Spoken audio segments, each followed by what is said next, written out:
সালাম আলাইকুম। ক্যান্সার একটা আতঙ্ক।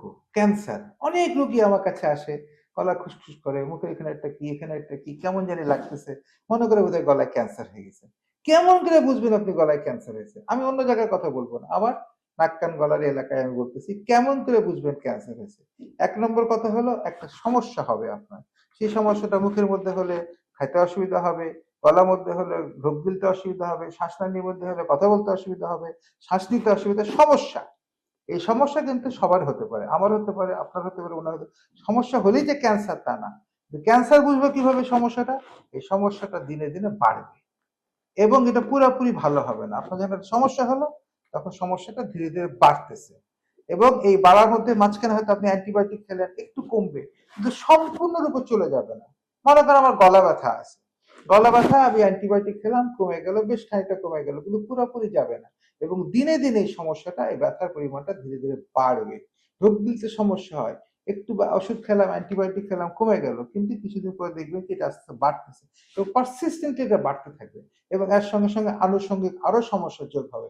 আপনি বুঝতে পারবেন যে আপনার একটা সিরিয়াস সমস্যা আছে এবং এটা টিউমার বা ক্যান্সার হওয়ার প্রবাবিলিটি একটু বেশি একটা আছে।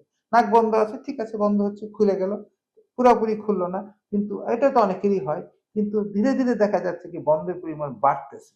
আপনাকে কিন্তু মনে রাখতে হবে এখানে জটিল সমস্যা আছে এবং এখান থেকে আমরা সাধারণত ক্যান্সার কিন্তু সাধারণত ব্যথা থাকে না, ব্যথা পরে আসে।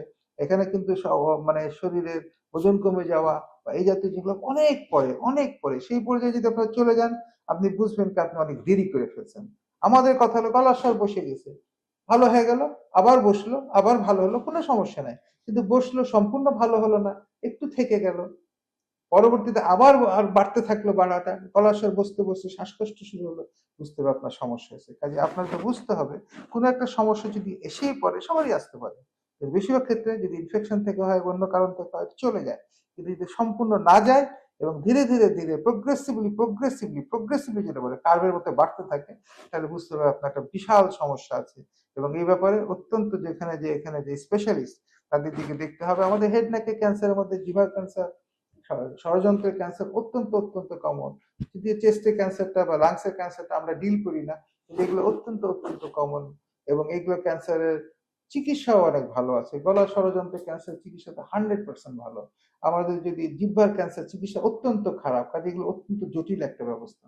আমাদের বুঝতে হবে এইগুলো জায়গায় এগুলো ইগনোর করা যাবে না। জিহ্বা একটা ঘা হয়েছে, ধীরে ধীরে ঘাটা বাড়ছে, ডোন্ট ইগনোর ইট। এটা ইগনোর করতে পারবেন না, আপনি পারা উচিত না।